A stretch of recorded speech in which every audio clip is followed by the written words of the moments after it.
Mesdames, Messieurs, merci de votre fidélité à Wango et bienvenue dans votre émission Parole aux jeunes. Vous le savez très bien, Parole aux jeunes, c'est cette plateforme qui regroupe différents jeunes d'esprit de Colosie afin de débattre sur des thématiques liées à la jeunesse. L'équipe qui m'accompagne ce soir, Gloire Bonza est derrière les caméras, Rams Mozanga est en train de nous réaliser, Watson Kitoa nous a programmé et M. Kayokanoa nous a supervisé. Je ne serai pas seule sur ces plateaux, je serai accompagnée de nos chers invités, de chers jeunes, à qui je dis bonjour ou bonsoir et merci d'avoir accepté notre invitation. Mesdames, Messieurs, aujourd'hui nous parlerons sur un sujet très intéressant, un très bon sujet d'ailleurs. Nous parlerons sur l'indépendance de la RDC, 59 ans après l'indépendance de la RDC. Quel développement et quel développement jusque-là. Voilà, pour en parler, j'ai invité des jeunes intellectuels de notre pays et de Colosie. Ils vont se présenter. Je vais commencer par ma droite. Monsieur Jean-Michel, pouvez-vous vous présenter pour ceux qui ne vous connaissent pas? Ok, merci beaucoup. Moi, c'est Jean-Michel Lourembwe. Je suis président provincial des jeunes apolitiques, c'est-à-dire de la société civile. Et je suis secrétaire permanent du cadre de concertation de la société civile. Et je suis coordonnateur d'une ONG d'encadrement des jeunes sans emploi. Merci beaucoup. Et vous, monsieur Odilon, pouvez-vous vous présenter? Je suis Odilon Mouepou, membre de la société civile. Je suis membre là-haut d'une organisation non gouvernementale, CAJJ, le Centre d'aide juridico-judiciaire. Merci beaucoup. Et vous, monsieur Christian, une brève présentation. Merci madame, je suis Christian Massangou, je suis assistant dans beaucoup d'institutions universitaires dans la province du Jolaba. Je fais mon cycle de master à l'université de Lubumbashi en économie et développement. Je suis jeune de la province du Jolaba. D'accord. Et vous, monsieur Emmanuel, pouvez-vous vous présenter pour ceux qui ne vous connaissent pas? Moi, c'est monsieur Emmanuel Kassongo. Je suis jeune de la province du Lualaba, analyste politique en même temps que juridique. Merci d'avoir accepté mon invitation.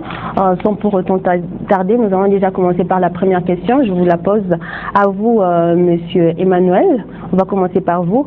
Monsieur Emmanuel, 59 ans après l'indépendance de la RDC, le 30 juin, nous allons fêter les 59 ans depuis l'indépendance.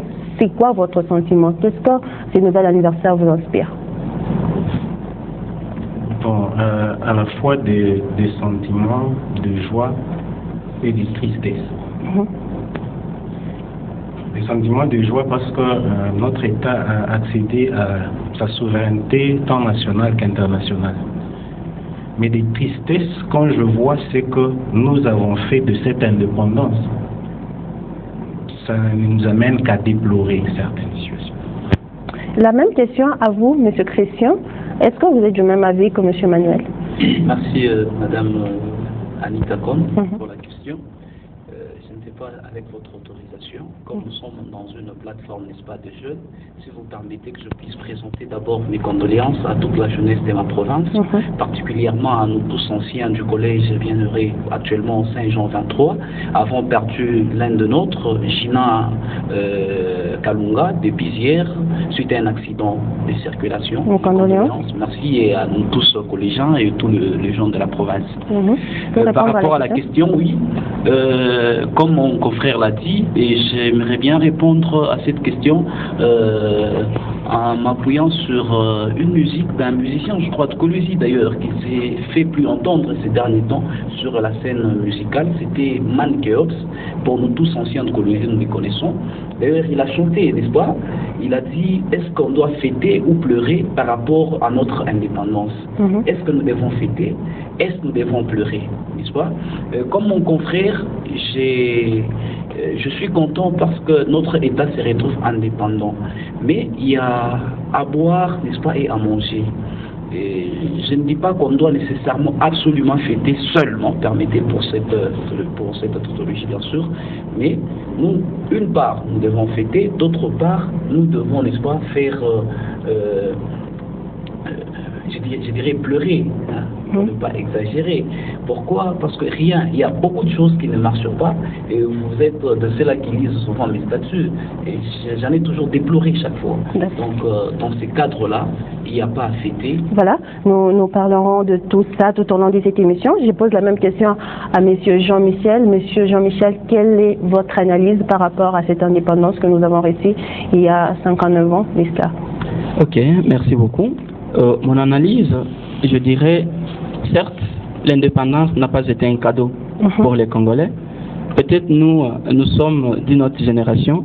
Nos parents qui ont vécu avec les colonisateurs n'ont pas voulu que ça traîne, même si certains voudraient que ça continue jusqu'à 50, 90 ans, mais eux n'ont pas voulu parce qu'il fallait qu'ils se battent. Il fallait que certains s'élèvent pour que nous ayons aujourd'hui cette indépendance, qui n'est pas seulement indépendance au niveau politique, même indépendance au niveau économique et à plusieurs plans. Peut-être nous aurons à les disséquer. Oui, voilà pourquoi aujourd'hui, 59 ans, bientôt 60 ans, c'est déjà l'âge d'or, n'est-ce pas? Alors, pour ça, nous devons être contents et chapeau bas à tous ceux qui ont combattu pour que nous l'ayons. Mais qu'à cela ne tienne, c'est un combat. Il fallait que beaucoup de choses puissent s'arranger, mais ce que nous remarquons, c'est qu'il y a beaucoup à faire, il y a à boire et à manger, mais c'est un combat de chaque jour. Et je suis content qu'aujourd'hui, les jeunes commencent à monter au créneau, les jeunes commencent à être considérés. C'est déjà un pas, parce qu'aujourd'hui, vous nous avez appelés, nous avons un petit mot à dire par rapport à l'avenir. Merci. Voilà, et M. Odilon Mwepo, qu'est-ce que vous pouvez ajouter ou contredire ce que vos co-débatteurs viennent de dire? Je pense à mon niveau qu'arriver à parler de, je ne sais pas, de 59 ans après l'indépendance reviendrait pratiquement à ne peut-être pas pleurer, parce que je pense que pleurer vaudrait un peu, mais je pense qu'il faudrait peut-être, comme le faisaient les gens de la Bible, ils pouvaient facilement mettre des sacs et dormir par terre. Je pense que c'est ce qu'il faudrait, parce que ce qui est encore un peu plus bizarre, c'est que nous avons fêté 50 ans, il n'y a pas longtemps, c'était en 2010, 9 ans après, mais c'est presque la même chose, et que donc, non loin d'être négatif, mais je voudrais seulement dire que ça fait mal, ça fait vachement mal en tout cas. Voilà, Monsieur Manuel Casco, j'ai l'impression que vous parlez tous de la même chose, ça fait mal, rien n'a changé. Est-ce que vous pensez qu'aujourd'hui rien n'a été fait depuis 1960 jusqu'à aujourd'hui, Monsieur Manuel Casco? Bon, il suffit de voir, quand vous parlez de rien, il y a M. Jean-Michel qui a évoqué plusieurs plans, notamment sur les plans politiques, sur les plans économiques, sur les plans social et d'autres plans que je ne voudrais pas énumérer ici. Mais si je dois prendre les trois plans, l'économique, les social et le plan politique, vous sentez qu'il y a à boire et à manger. Je prends par exemple sur le plan économique.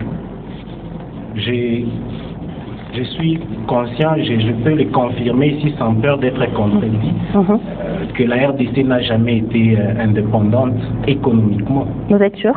Oui, la preuve est que déjà vers les années 60, il y a eu cette crise belgo-congolaise.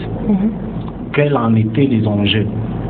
C'était effectivement cette histoire-là de la Belgique qui s'est arrangée avant le 30 juin en créant une loi qui voulait que les entreprises de droit congolais devaient transférer leur siège en Belgique. Cette histoire-là, jusqu'aujourd'hui, on n'a jamais trouvé de solution.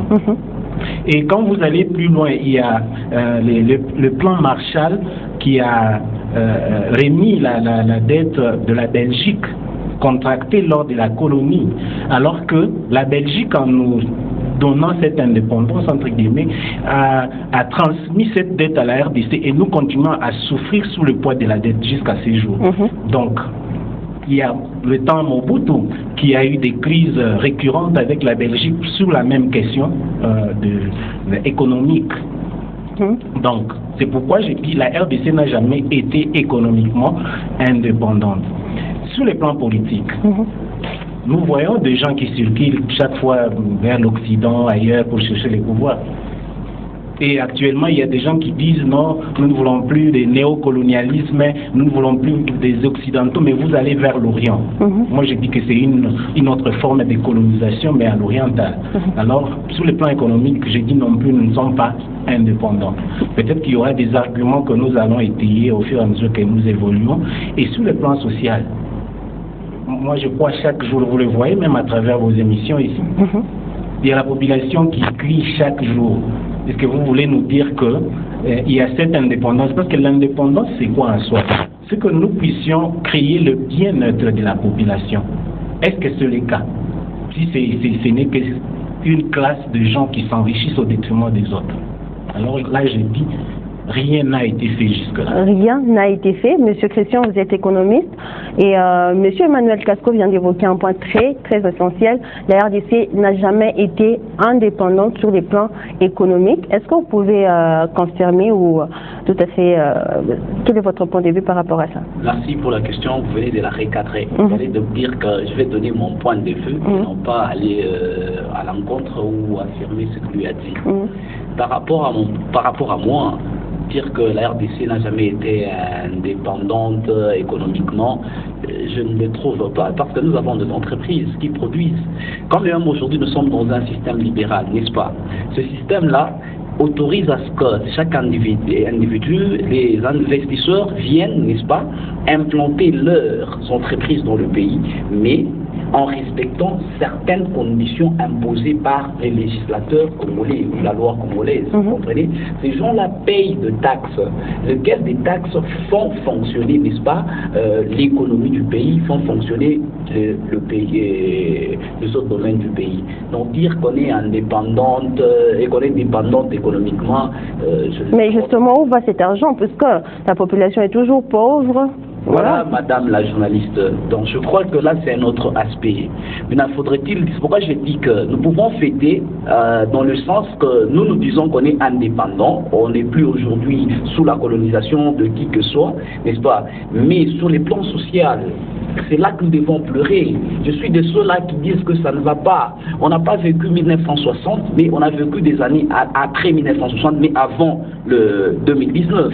Nous qui sommes nés ici, je vous donne des cas concrets, parce que tous ceux-là qui nous suivent ne sont pas trop dans le livre, et comme nous autres, il y en a qui sont devant la télé, qui ont aussi le droit de comprendre, n'est-ce pas, ce que nous disons. Alors il faut relever de cas simples. Prenons le cas du quartier ici, là qui y a Ouang Radio-Télévision, ok? Nous, on a vécu dans ces quartiers. On a vu toutes les avenues, permettez, toutes les avenues dans son tas. Je dis bien toutes les avenues étaient asphaltées. Toutes les avenues de ces quartiers. Toutes les avenues de la ville, comment on appelle encore, ville commerciale, étaient asphaltées, madame. Et dans chaque 3 avenues au coin, il y avait une poubelle sous forme de bac de camion. Ok? Là qu'on partait jeter, n'est-ce pas, nos immondices et consorts. Bon, il y avait de camions citernes, des vidangeurs dans son don qui venaient. Pour nous, on n'a pas connu les histoires ici de débouchés avec de pots et consorts. Mais aujourd'hui, c'est ce que nous vivons. Est-ce que nous devons réellement fêter, affirmer qu'on est indépendant et que l'indépendance nous a apporté quelque chose de bien? Non, n'est-ce pas? Donc, dans ces cadres-là, nous devons pleurer ensemble avec tous les Congolais et prendre conscience pour voir dans quelle mesure c'est possible nous relever et aller vers l'avant. Voilà. Et M. Jean-Michel, M. Emmanuel Casco vient de dire que notre pays n'est pas toujours indépendant sur les points de vue économiques. Et M. Christian vient de dire justement le contraire. Et vous, quel est votre point de vue justement? Ok, merci beaucoup. Si j'ai parlé des différents points, parce que justement, un pays se développe par rapport à certains secteurs, n'est-ce pas? Et il y a plusieurs secteurs, et là nous n'avons parlé que des secteurs politiques, les secteurs économiques, mais il y a aussi les secteurs sociaux, les secteurs éducatifs et autres. Mais tout de même, pour parler de l'économie, certes, nous sommes indépendants économiquement.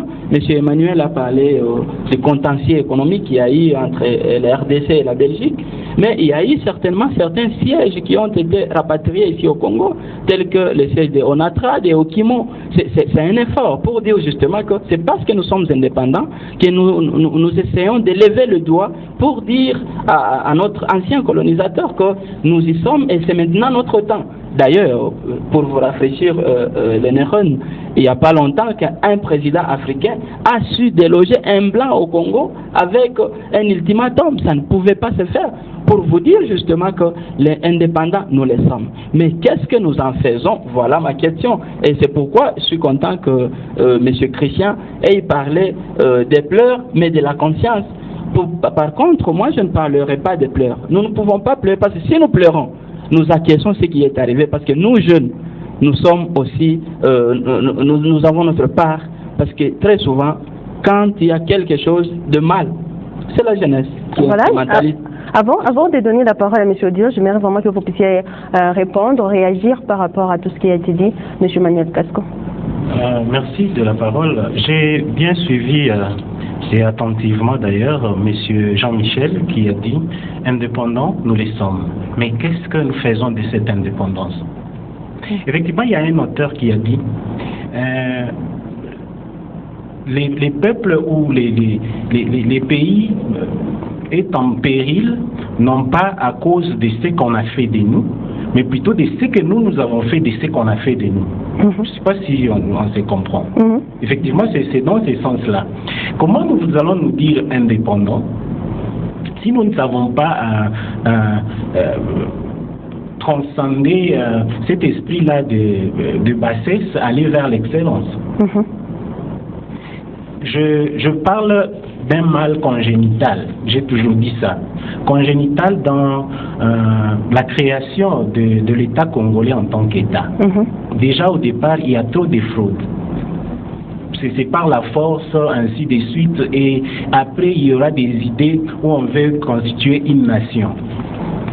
Tant que les préalables n'ont pas été établis, c'était prévisible que nous puissions aller tout droit vers les murs.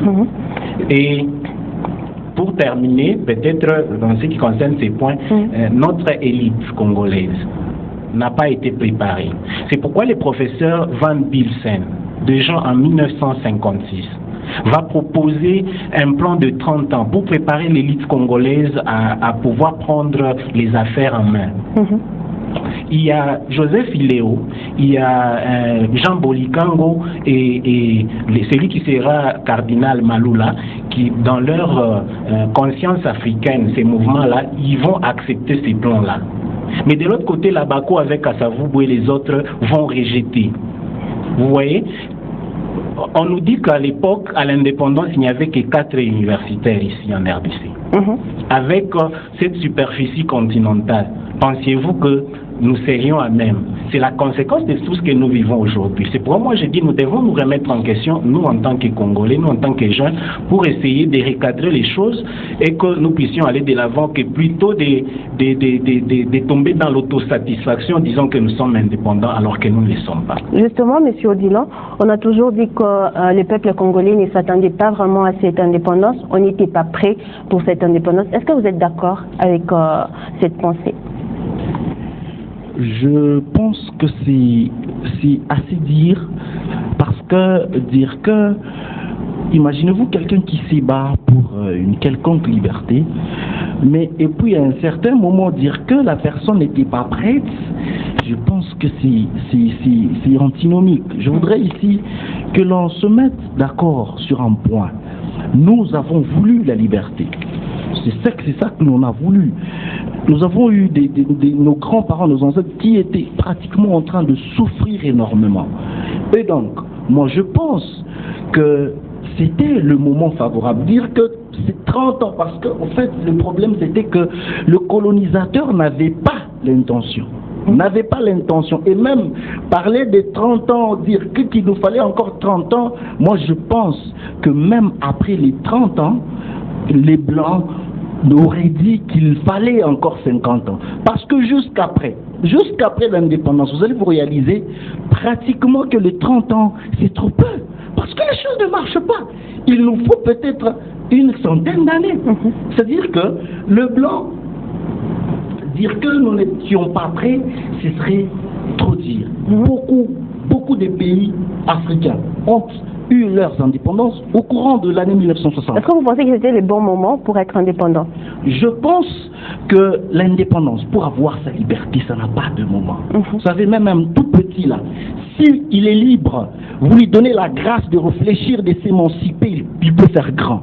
Au contraire, si vous laissez un tout petit, vous dites à qu'il grandisse, un peu plus après, vous allez vous réaliser que l'enfant là garde toujours l'idée dans sa tête telle que je suis encore petit, le moment viendra où je veux m'émanciper. Donc moi je pense que 1960 était opportun pour le peuple congolais. Justement, M. Jean-Michel, M. Dillon vient de dire qu'en 1960 c'était vraiment les bons moments pour être indépendant.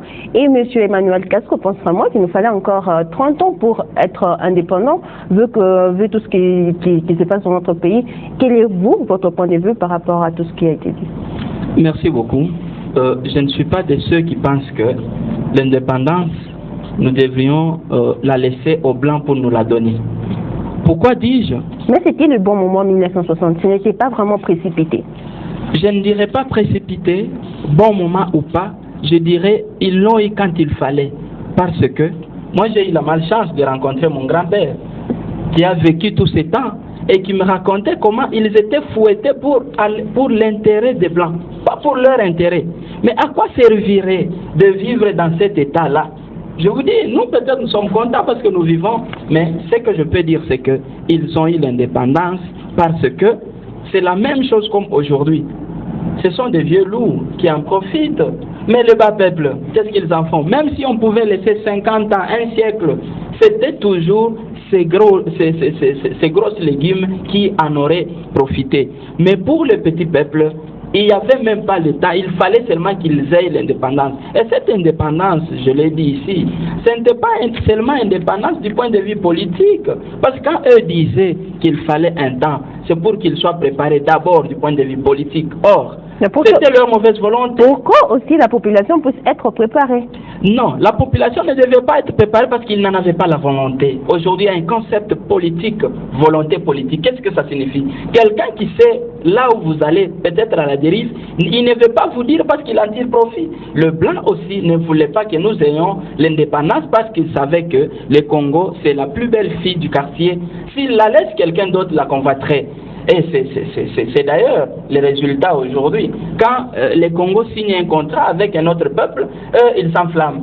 Mais non, il fallait que nous soyons à même de chercher qui peut nous aider parce qu'il y a beaucoup d'intellectuels actuellement qui n'ont pas fait l'université, mais qui ont fait l'autodidacte et qui sont des très bons dans la société.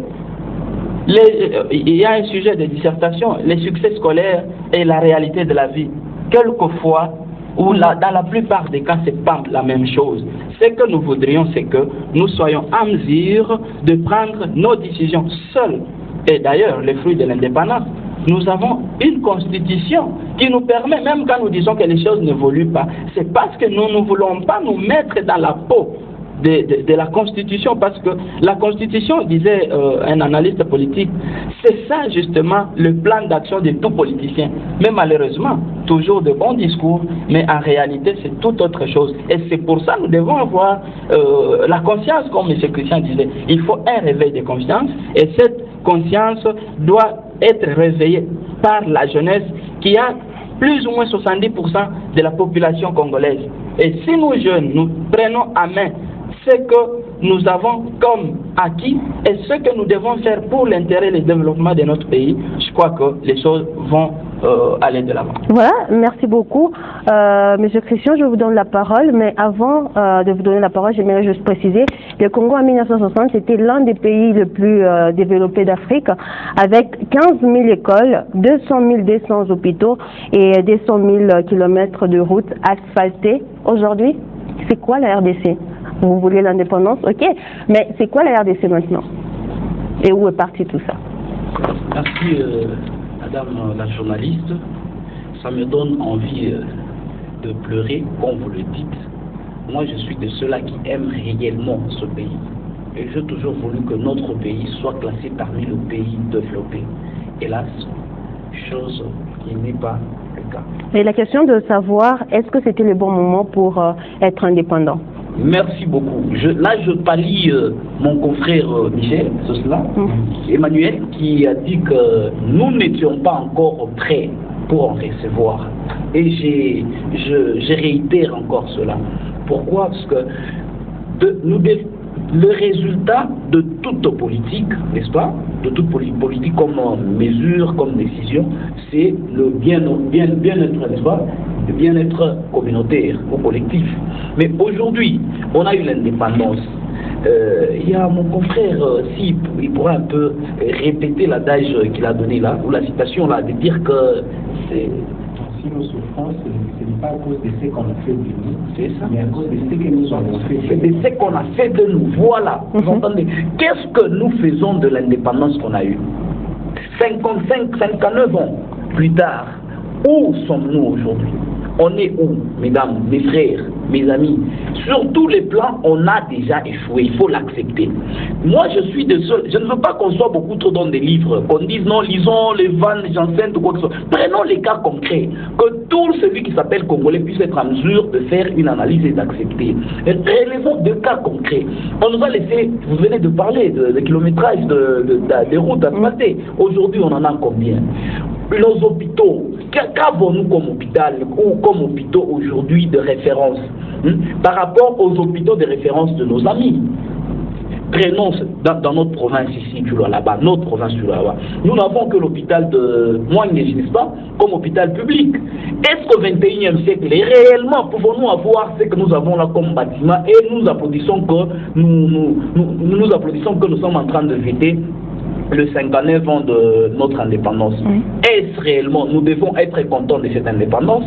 Vous comprenez? Là, il n'est pas question, moi je pense peut-être que c'est vrai que nous cherchons à aller un peu hors sujet, mais permettez que nous puissions donner nos avis par rapport à notre 59e anniversaire. Donc, on n'a pas, nous jeunes, on n'a pas à fêter.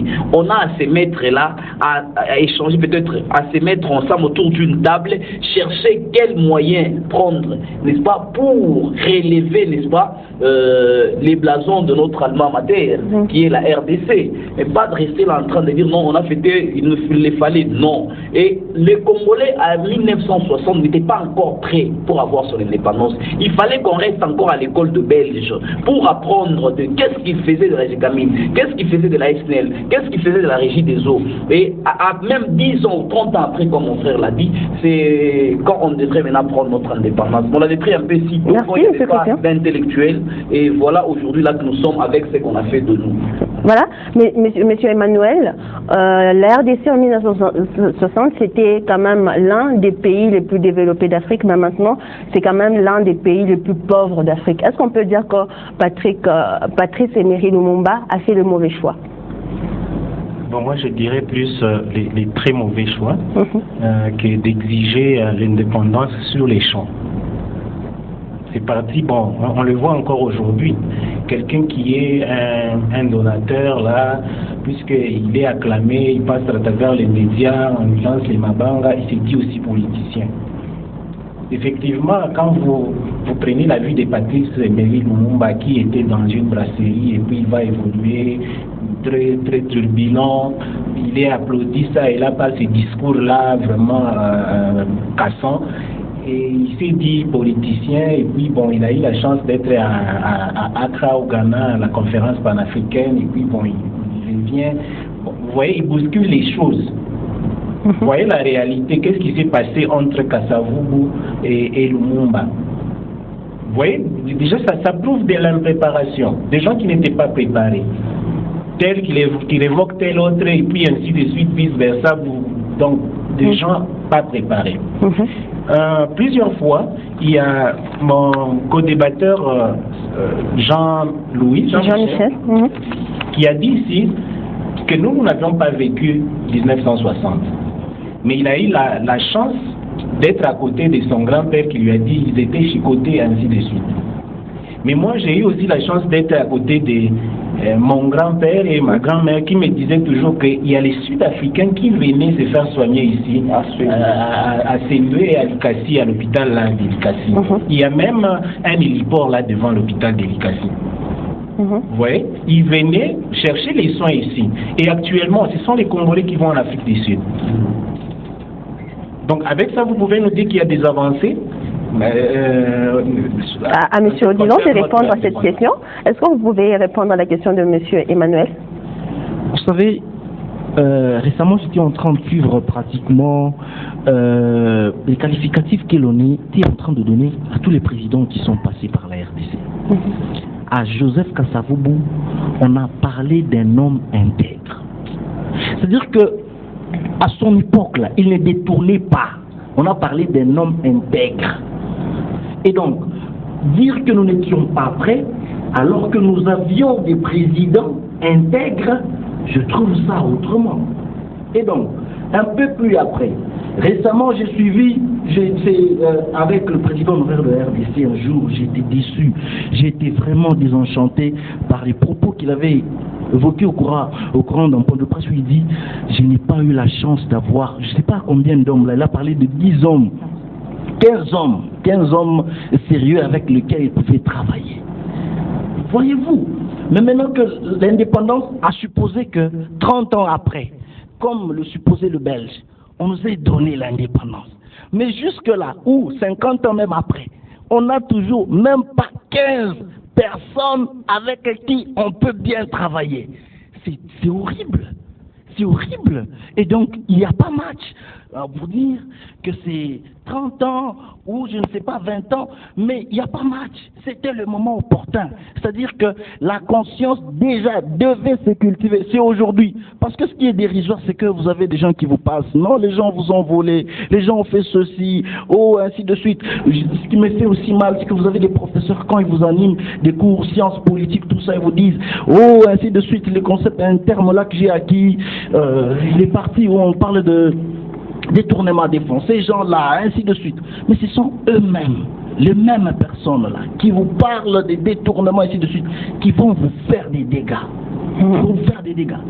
Et donc, moi je pense que la conscience déjà devait départ l'indépendance, depuis 1960, parce que nous avons eu un président intègre.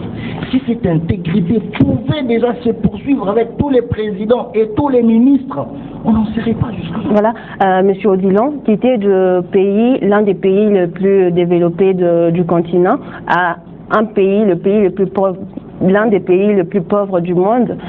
Est-ce que vous n'êtes pas en train de vous dire que ce n'était pas vraiment les temps? On devait attendre un peu, 60 ans ou 30 ans, pour prendre cette indépendance. Cet état de choses n'est que normal. Moi, je vais vous dire une chose. J'ai un ami un jour qui m'a convaincu, qui m'a dit que très souvent, ce sont les enfants du village qui vont habiter en ville. Vous allez vous rendre compte que les ingénieurs que nous avons ici, à Kolwezi, qui étaient à la Gécamine, c'est des gens qui ont été dans des villages, qui ont pris conscience et qui sont allés étudier, qui sont maintenant bien installés ici. Mais on me dit aussi que très souvent, ce sont les gens qui sont bien placés, qui sortent de la ville et qui vont se réfugier dans les villages, des peurs de ne pas être vus parce que la vie est misérable. Et donc, ce n'est que normal. Mais ce qui est bizarre, c'est que nous, étant un pays qui était bien équipé, ainsi de suite, devrions prendre conscience, devrions travailler. Parce qu'en fait, finalement, quand on nous dit, oh, vous êtes ceci, vous êtes un beau pays, vous êtes un joli garçon, vous êtes intelligent, la tendance, c'est à se croire que même sans rien faire là, je garderai ma position. Parfois, on oublie que les gens travaillent. J'ai été une fois, plusieurs fois, premier de la classe, il m'arrivait par moment, tu oublies que les gens derrière toi sont en train de travailler. Et troisième période, vous réalisez, vous aviez 70% premier semestre, mais à la troisième période, vous réalisez, vous avez 56%. C'est après que la conscience vous revient. Et c'est ce qui nous est arrivé, nous. Et donc, déjà 1960, on devait déjà travailler sérieusement. Voilà, Monsieur Jean-Michel, 59 ans après, on peut dire qu'il n'y a aucun changement. Puisque nous sommes en train de parler du développement et du changement après ces 59 ans, est-ce qu'on peut dire qu'il n'y a aucun changement jusque-là. Merci beaucoup, Madame Anita. Pour être franc et conscient, nous ne pouvons pas dire qu'il n'y a rien qui se fait. Quelque chose se fait, tant minime soit-il. Pourquoi j'ai dit ça? Je vais y répondre. Je vais partir d'une citation de Hegel, c'est un philosophe qui disait: s'il connaissait le trou par lequel le noir sortait, il le boucherait. C'est un principe que la plupart des Blancs avaient. Le Belge qui était chez nous, il ne voulait pas notre émancipation et il n'a pas voulu nous former. Et donc, si nous devrions attendre qu'il nous forme, il ne le ferait pas parce que ce n'était pas son intention. Il n'en avait pas volonté. Encore une fois, je vécu avec certains Blancs que eux parlaient leur langue, le flamand, pendant 50 ans qu'ils ont vécu. Et leurs proches ne devaient pas connaître cette langue. C'est un fait. Parce qu'ils le savaient et c'était ça qu'ils ont répercuté même du point de vue religieux. Ce n'est pas ça notre débat. Pour vous dire que quelque chose se fait, moi j'ai étayé ce sujet selon les républiques. Comme mon co-débatteur Odilon le disait, déjà dans la première république, on parlait justement de notre premier président de Kasavu, qu'il était un bon gestionnaire. C'est-à-dire c'est de ça qu'on le reconnaît. À moins que certains historiens me prouvent le contraire. C'est pour dire que déjà lui manifestait cette étincelle de changement. Mais soyons beaucoup plus les pieds sur terre. Qu'est-ce que la vie nous apprend? Quand quelqu'un vous prend quelque chose sans votre consentement, qu'est-ce que vous faites dans la normale des choses? Vous lui mettez des bâtons dans les roues. Et c'est pourquoi qu'ils ont créé maintenant un Mobutu quelque part, pour qu'il y ait confusion dans tout ce que, dans tous ces intercessions. Excusez-moi, vous voulez dire que ce n'est pas notre faute parce que nous n'avons pas bien travaillé, mais c'est la faute des Blancs. Loin de là. C'est la faute des Blancs. Je reste logique dans ce que j'ai dit. Nous devons éveiller conscience, mais nous ne devons pas pleurer parce que nous avons montré les signes de développement. Mais ceux qui n'ont pas voulu que nous soyons développés, ne l'ayant pas voulu, ont commencé par nous apprendre, nous mettre des choses sur les têtes, et dans les têtes, c'est ce que nous appelons les antivaleurs. La corruption est entrée. C'est eux qui nous ont appris la corruption, c'est ça? Mais la corruption, dans nos langues, vous la connaissez? Dans nos langues africaines, vous la connaissez? Ce sont eux qui la connaissent et qui nous l'ont apprise. Parce que le Belge savait que si le Congolais se développe, nous aurons un problème. Je vous ai parlé du contentieux. Quand on parle du contentieux, c'est un problème entre la Belgique et la RDC. Parce qu'ils ont vu que la RDC s'est levée. Non, vous devez rapatrier nos sièges parce que c'est la loi Bakajika, n'est-ce pas? On dit le sol et le sous-sol appartiennent au pays. C'est le peuple qui doit en bénéficier. Le peuple d'abord. Ça commençait d'une autre manière et ils n'ont pas voulu ça parce qu'ils devaient nous mater. Mais qu'à cela ne tienne, nous avons vécu des moments terribles, déjà avec la Deuxième République. Au début c'était bien, mais après un temps, il y a eu des gringolades. Après la Deuxième République, c'était un temps de transition avec Laurent Désiré Kabila et finalement la Troisième République qui a commencé avec le président Joseph Kabila. C'est là que moi je vais intervenir pour dire que c'est à ce moment-là que les efforts ont commencé à se laisser voir. Les gestionnaires ont trouvé que le pays était vraiment chaos. Il fallait maintenant commencer, il fallait mettre maintenant les jalons. Quand vous suivez les discours du président de la République, les sortants, qui disaient les 5 chantiers, c'était justement pour répondre à cette question. Tout était à terre déjà. Alors il fallait relever les Congos. Mais évidemment, Rome n'a pas été construite en un seul jour. Il faut du temps. Et ce temps, c'est ce que moi j'apprécie aujourd'hui, c'est la passation du pouvoir. S'il y a 3, 4 présidents qui s'échangent au pouvoir, il va y avoir de l'évolution parce que nous tous nous allons dans le même sens. C'est un combat et nos ennemis, ils ne croisent pas les bras. Ils veulent toujours nous mettre dans des difficultés à l'Est. Toujours des guerres depuis du temps de Mobutu jusqu'à maintenant. Voilà, et je vois M. Christian en train de bouger la tête. Il veut répondre. Un point de vue, n'est-ce pas? Bien sûr que oui, nous sommes dans un débat. Mon souci, c'est, je pense que mon débatteur est allé un peu à côté de la question. Quand j'ai bougé ma tête, c'est lorsqu'on a posé la question de savoir qu'est-ce qui est déjà fait? Vous venez de relever dans votre discours tout à l'heure qu'il y a des indices déjà du développement ici au Congo. Et moi, je voudrais qu'on ne soit pas trop, permettez, trop philosophe, historien, mais qu'on soit concret.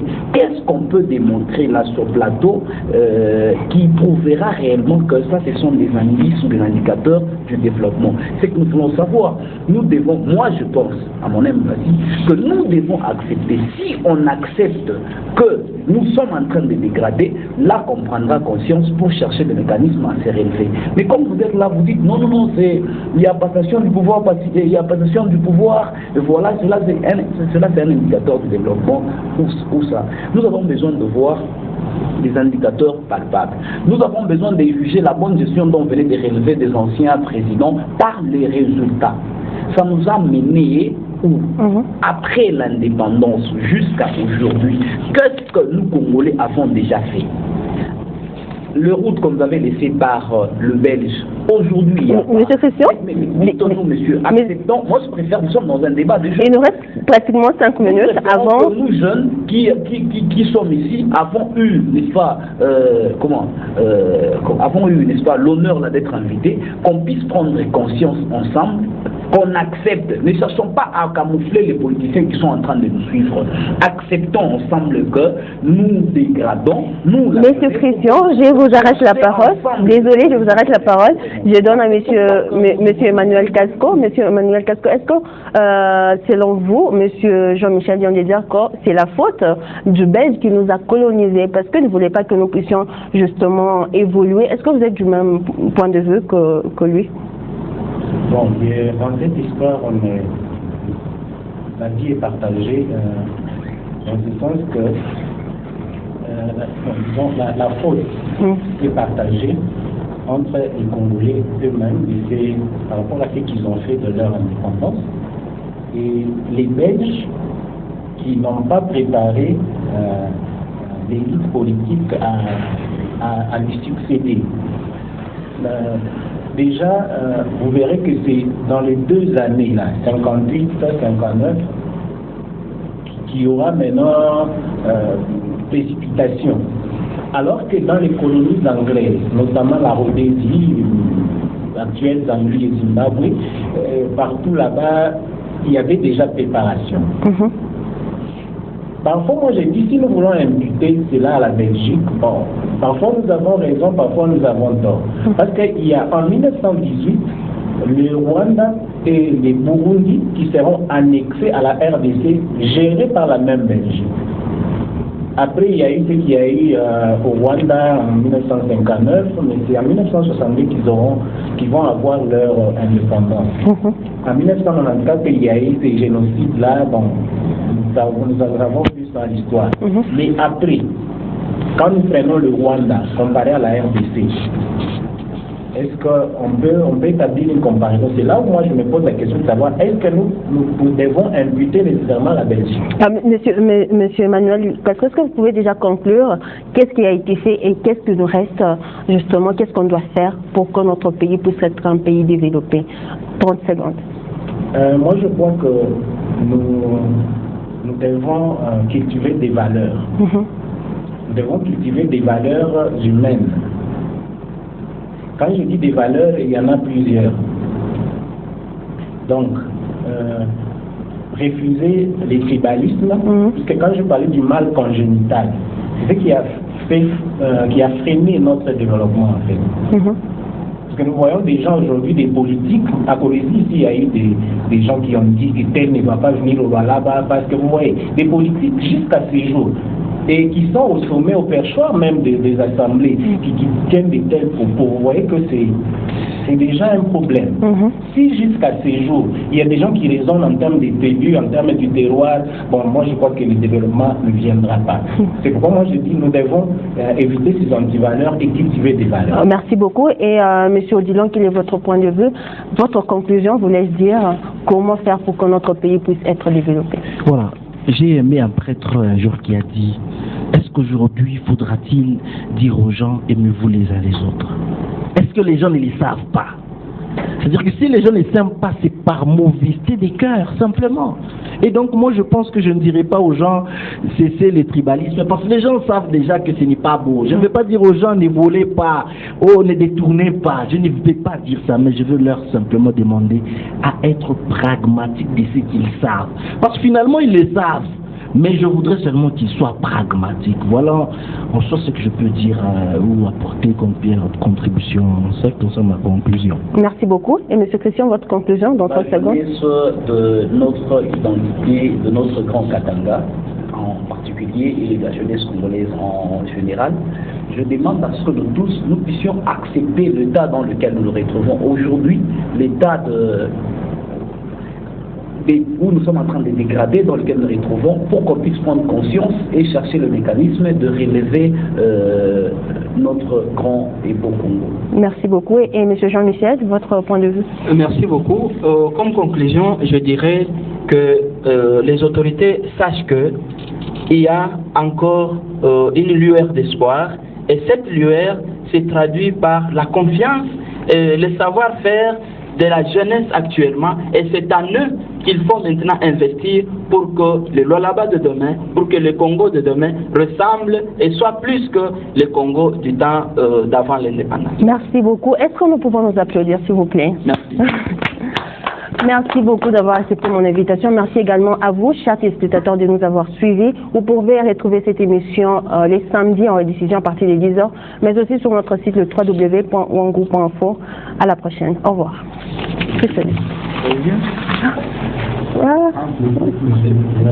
C'est Jean-Michel.